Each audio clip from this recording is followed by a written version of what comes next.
आज हम first year English की 20th poem in broken images by Robert Graves वो स्टार्ट करने जा रहे हैं। तो चलें, सबसे पहले राइटर के बारे में बात कर लेते हैं। रॉबर्ट ग्रेव्स जो है is a poet of love and war. ये देख लें जी, ये है रॉबर्ट ग्रेव्स। पोइट था, क्रिटिक था, सोल्जर भी था। 24 जुलाई 1895 में इंग्लैंड में पैदा हुआ और इसकी डेथ हुई एट द एज ऑफ 90 7 दिसंबर 1985 को। नॉवलिस्ट था, नावल निगार, पोइट, शायर था और सोल्जर था। नेशनैलिटी थी इसकी ब्रिटिश और इसने सेंट जॉन्स कॉलेज ऑक्सफर्ड से तालीम हासिल की और ब्रिटिश आर्मी में रहा। और ड्यूरिंग फर्स्ट वर्ल्ड वॉर 1914 से 19 तक जो फर्स्ट वर्ल्ड वॉर है तब उसने सर्विसेज दी आर्मी में और कैप्टन था इसका रैंक। इस पोइम के बारे में बात कर लेते हैं। इन ब्रोकन इमेजेस, ये एक संजीदा और फ़लसफ़ियाना नज़म है जिसमें एक इखलाकी सबक भी है। ज़िंदगी उलझनों और फहमो फिरासत का अजीब सा इम्तिज़ाज है। शायर कहता है कि इसके लिए ज़िंदगी टूटे हुए तसव्वुरात की तरह है और यही टूटे फूटे तसव्वुरात इसकी समझ और अक्ल में इजाफे का बायस हैं। इसलिए हकीकत का इदराक यही टूटे हुए तसव्वुरात दिलाते हैं। इंसान को ज़िंदगी के तसव्वुरात के बारे में मुतजस्सिस रहना चाहिए, ख्वाह ये तसव्वुरात गैर वाज़िया हों या वाज़िया। एक ऐसा इंसान जो अपने वाज़िया तसव्वुरात को किसी सबूत के बग़ैर दुरुस्त मान लेता है, अपनी ज़िंदगी में काहिल हो जाता है, जबकि एक दूसरा इंसान जो अपने टूटे हुए तसव्वुरात पर भरोसा नहीं करता, अक्लमंद और ज़हीन होता जाता है वक़्त के साथ साथ। हमें किसी भी बात को हतमी तौर पर दुरुस्त नहीं मान लेना चाहिए। इंसान को ज़िंदगी के हक़ाइक़ के बारे में गौर व फ़िक्र करते रहना चाहिए। हर चीज़ की नोयत को समझने की कोशिश करते रहने से ही इंसान ज़िंदगी और इसके बुनियादी हक़ाइक़ को समझने के काबिल हो जाता है। तो मुख्तसर ये कि हमें ज़िंदगी के तसव्वुरात के मामले में मुतजस्सिस रहना चाहिए। वाज़िया और यकीनी तर्ज़ फ़िक्र से हम ज़िंदगी के हक़ाइक़ की तह तक पहुँच सकते हैं। तो चलें, अब हम पोइम की रीडिंग कर लेते हैं। In broken images, he is quick thinking in clear images. I am slow thinking in broken images.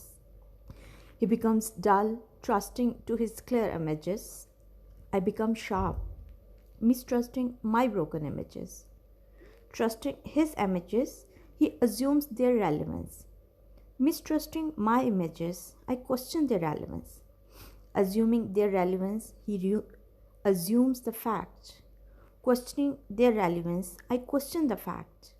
When the fact fails him, he questions his senses. When the facts fail me, I approve my senses. He continues quick and dull in his clear images. I continue slow and sharp in my broken images. He in a new confusion of his understanding. I in a new understanding of my confusion. जी, difficult words के meaning देख लेते हैं। Images, ideas, तसव्वुरात। Trust, rely on, एतमाद करना। Sharp, clever, तेज़। Mistrust, doubt, शक करना। अज्यूम, सपोज करना, मान लेना, फ़र्ज़ कर लेना। रेलिवेंस, सूटेबिलिटी, ठीक होना। फैक्ट, रियलिटी, हकीकत। अप्रूव, कंफर्म, मान लेना। कन्फ्यूजन, bewilderment, उलझन। अंडरस्टैंडिंग, ग्रास्प, समझ। जी, तो he is quick thinking in clear images. वो अपने दोस्त के बारे में कहता है कि वो बहुत तेज़ है, क्लियर वाज़िया इमेजेस, तसव्वुरात को सोचता है तो बड़ी जल्दी हकीकत तक पहुंच जाता है और हकीकत को सच मान लेता है, कोई भी क्वेश्चन किए बगैर हकीकत को तस्लीम कर लेता है। I am slow thinking in broken images, जबकि वो कहता है कि मैं सुस्त हूँ, डल हूँ, आहिस्ता आहिस्ता चलता हूँ और मैं टूटे फूटे तसव्वुरात में सोचता हूँ। मैं किसी भी चीज़ को सच नहीं मानता, किसी भी चीज़ को हतमी सच्चाई नहीं मानता। ही बिकम्स डल, वो स्लो हो जाता है, trusting to his clear images, अपने वाज़िया तसव्वुरात पर यकीन करके, क्योंकि वो उनके बारे में सोचता नहीं है, वो उनके बारे में तजस्सुस नहीं करता, वो उनके बारे में क्वेश्चन नहीं करता, तो इसलिए वो स्लो हो जाता है और बड़ी जल्दी कंक्लूजन्स तक पहुंच जाता है। जबकि द पोइट क्या करता है, I become sharp mistrusting my broken images, कहता है कि मैं तेज़ हो जाता हूँ अपने टूटे फूटे तसव्वुरात पर यकीन ना करते हुए। मतलब मैं उनके बारे में सोच विचार करता हूँ, डीपली प्रोब करता हूँ, डीपली उस मैटर को समझता हूँ, उसके बारे में क्वेश्चनिंग करता हूँ, उसके बारे में ज़्यादा मेरी अंडरस्टैंडिंग बेहतर होती जाती है। ट्रस्टिंग हिज इमेजेस, अपने तसव्वुरात पर यकीन करते हुए, ही अज्यूम्स देयर रेलेवेंस, वो उनकी सच्चाई को मान लेता है, उनके ठीक होने को मान लेता है, कोई क्वेश्चन नहीं करता, कोई रिसर्च नहीं करता, जो बात सुनता है उसको सच मान लेता है। मिसट्रस्टिंग माई इमेजेस, अपने तसव्वुरात पर यकीन ना करते हुए, आई क्वेश्चन देयर रेलेवेंस, मैं उनके ठीक होने पर भी सवाल उठाता हूँ। तो पोइट जो है वो मुतजस्सिस है, वो रिसर्च करता है, वो क्वेश्चन करता है, वो किसी बात को हतमी सच नहीं मान लेता। अज्यूमिंग देयर रेलेवेंस, उनकी सच्चाई को मानते हुए, ही अज्यूम्स द फैक्ट, वो हकीकत तक पहुंच जाता है, वो फैक्ट को, हकीकत को सच तस्लीम कर लेता है, सही तस्लीम करता है। क्वेश्चनिंग देयर रेलेवेंस, लेकिन मैं उनकी सच्चाई पर सवाल उठाता हूँ, आई क्वेश्चन द फैक्ट, मैं रियलिटी पर भी क्वेश्चन करता हूँ, मैं रियलिटी को, हकीकत को भी सच नहीं मानता, उसको भी क्वेश्चन करता हूँ, क्योंकि कोई भी फैक्ट जो होता है वो अल्टीमेट फैक्ट नहीं होता, हतमी सच्चाई, अल्टीमेट ट्रुथ कहीं नहीं होता, शक की गुंजाइश हमेशा कहीं ना कहीं बाकी होती है। तो इसके दोस्त का हिसाब बिल्कुल इसी तरह से है जैसे कि रूल्स बता दिए जाएं बचपन में बच्चों को, या रटा दिए जाएं, और बाद में जब उन रूल्स पे को वो अपनी प्रैक्टिकल ज़िंदगी में अप्लाई करें तो वो किसी जो है नतीजे तक पहुंच ही ना सकें। एक चीज़ को वो सच मानते आ रहे हों, लेकिन बाद में आके ये साबित हो कि जो सच था वो तो सच था ही नहीं। तो जो साइंटिफिक रिसर्च है वो किसी चीज़ को भी हतमी सच्चाई नहीं मानती। आप इस तरह से इस मिसाल को समझें कि शुरू में ये समझा जाता था कि जो है हर ताकतवर जो चीज़ है उसको देवता मान लिया जाता था और उसके सामने झुका जाता था।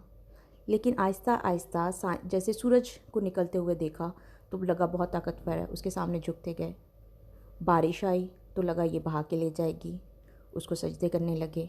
आंधी चली तो वो ताकतवर लगी। सांप नज़र आ गया, उसने किसी को डस के मार दिया तो लगा कि ज़िंदगी और मौत की ताकत तो इसी के पास है, उसके सामने झुकने लगे।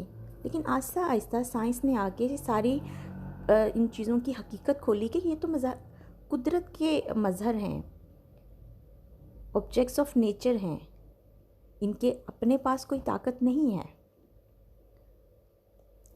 तो साइंस ने आके बहुत से तसव्वुरात को बदला।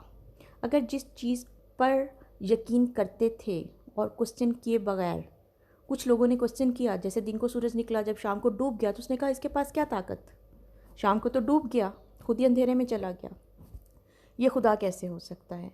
तो वो लोग जो क्वेश्चन करते थे शुरू से, उनकी जो थिंकिंग थी, उनका जो सोच का तरीक़ाकार था वो साइंटिफिक था।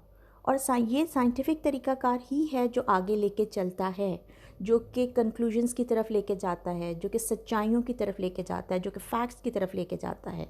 अगर एक चीज़ को एज़ इट इज़ मान लिया जाए, ऐसे ही सच हकीकत समझ लिया जाए, तो रिसर्च तो आगे ना बढ़े, वही सच जो है एक ज़माने का कुएं के मेंढक ही बन के रह जाएं, और वो सच जो है वो हतमी सच बन के रह जाए, तो हकीकत की तरफ तो कोई दर ना खुले।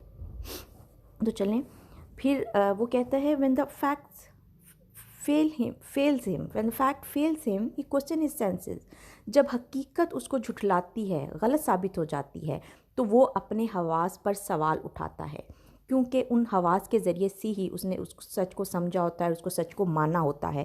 बल्कि हवास को तो इस्तेमाल ही नहीं किया होता, उसको जो सामने चीज़ दिखाई देती है उसको ही वो सच समझ लेता है। ठीक है, तो वो अपने हवास पर भी सवाल उठाता है। जबकि व्हेन द फैक्ट्स फेल मी, जब फैक्ट हकीकत जो है मुझे झुटलाती है, गलत साबित होती है, आई अप्रूव माई सेंसेस, तो मैं अपने हवास को सच मानता हूँ, क्योंकि इसकी सेंसेस ही होती है ना। जिसने हकीकत को हकीकत नहीं माना होता, उसने उसको क्वेश्चन किया होता है, उस पर सवाल उठाए होते हैं, उस पर रिसर्च की हुई होती है। ही कॉन्टिन्यूज क्विक एंड डल, वो तेज़ चलता जाता है लेकिन डल होता जाता है इन इज क्लियर इमेजेस, अपने वाज़ह तसव्वुरात में। आई कॉन्टिन्यू स्लो, मैं आहिस्ता आहिस्ता चलता हूँ, and sharp in my broken images, लेकिन मैं तेज़ होता जाता हूँ अपने टूटे फूटे तसव्वुरात में। He in a new confusion of his understanding, वो अपनी समझ की एक नई उलझन में शिकार हो जाता है। I in a new understanding of my confusion, और मुझे अपनी जो कन्फ्यूजन है उसकी एक नई समझ मिलने लगती है। मतलब ये शायर का तरीक़ाकार साइंटिफिक रिसर्च का तरीक़ाकार है, साइंटिफिक तरीक़ाकार है।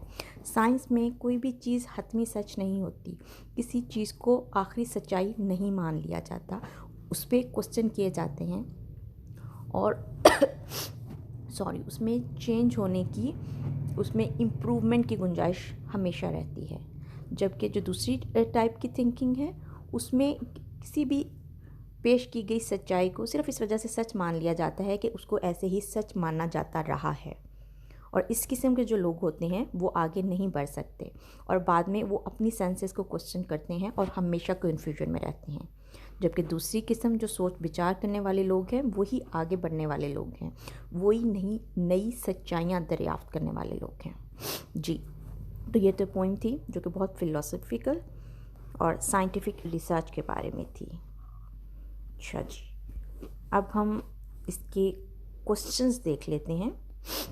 What is the state of condition of two persons, one who trusts clear images and the other who mistrusts the broken images? तो दो लोगों की state of condition, state of mind क्या है? एक जो क्लियर इमेजेस पर यकीन करता है, जबकि दूसरा टूटे फूटे तस्वुरात पर भी यकीन नहीं करता। तो देखिए answer, one who trust clear images makes hasty and illogical decisions. जो वाज़ह तस्वुरात पर यकीन करता है वो बहुत तेज़ी से लेकिन ऐसे डिसीजन, ऐसे फ़ैसले लेता है जो कि इलॉजिकल होते हैं, जो कि प्रूव नहीं किए जा सकते। Such people do not adopt themself according to the situation, और ऐसे लोग अपने आप को हालात के मुताबिक नहीं ढालते। Those who mistrust their broken images, दूसरे वो लोग जो कि अपने टूटे फूटे तस्वुरात पर भी यकीन नहीं करते। थिंक स्लोली, आहिस्ता सोचते हैं, बट श्योरली, लेकिन यकीन के साथ चलते हैं। They reach logical and sound decisions, तो वो लॉजिक और ठोस नताज तक पहुंच जाते हैं। फिर दूसरा इंपॉर्टेंट क्वेश्चन जो है, what is the theme of the poem, ये क्वेश्चन आप ज़रूर करेंगे। The theme of the poem is that there is a great importance of critical thinking, के तनकीदी सोच जो है वो बहुत अहमियत की हामिल है। We should always remain thoughtful against the reality of life. ज़िंदगी के हकीकत के बारे में हमें हमेशा सोचते रहना चाहिए, मतलब उसके बारे में हमेशा क्वेश्चन करते रहना चाहिए। क्रिटिकल एंड डीप थिंकिंग, गहरी और तनकीदी सोच इज़ ऑफन स्लो, आमतौर पर सुस्त होती है, but it draws right conclusions, लेकिन ये सही नतीजे अखज़ करती है। जी, तो ये था आपका लेक्चर। उम्मीद है कि आपको क्लियर हो गया होगा। इसकी एक्सप्लेनेशन करेंगे आप लोग रेफरेंस टू द कॉन्टेक्स्ट के साथ, ठीक है, जो कि 5 मार्क्स की होगी। और ये 2 क्वेश्चन कर लीजिएगा, ये आपके काफ़ी होंगे आपके पेपर के लिए। कोई भी क्वेश्चन और भी आ जाए तो उसमें आप ये क्वेश्चन जो है उतार सकते हैं, तो आपका आंसर क्वेश्चन का जो सेक्शन है वो हो जाएगा, ठीक है। तो चलें जी, वाइंड अप करते हैं हम अपने लेक्चर को।